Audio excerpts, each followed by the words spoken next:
In your article, you mentioned like 10 levers that people can pull. I'm going to bring up a few here. So you mentioned the CRO techniques to increase conversions at the different points, value proposition iterations, urgency, social proof, interactive demo, retargeting, educational content, personalization, gamification, CRM communications, calling campaigns.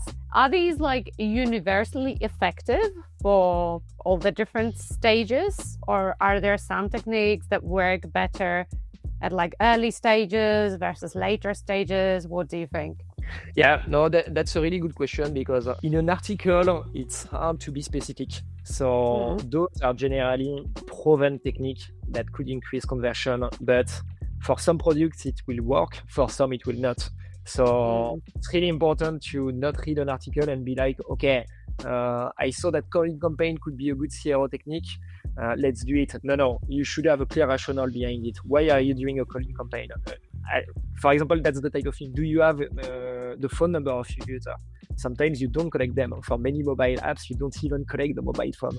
So you can discard this. So I would say generally, yes, that's something you can at least consider. But yeah, you need to have a good rationale behind it.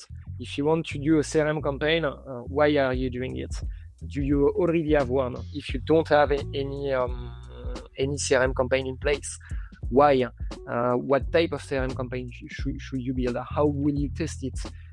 So yeah, you really need a strong rationale and not just take a list of tactics and try to apply them. So a good exercise to do for that is generally to try to, of course, you can do user interviews. Try to understand, for example, your specific type of user, your persona. What are the channels they use the most? Because, for example, you can have some personas that don't read emails, or don't answer to the phone. It depends of your product. So yeah, having user interviews, looking what you already do, what you have confidence in, depending on your type of product, is super, super important. So I would say you have 10 tactics, but I think if you do a clear prioritization, generally you will only go for 2 or 3, because that's possible to do all 10. Yeah, just lose time. So yeah, the idea is to prioritize the ones that best suits your product, your users.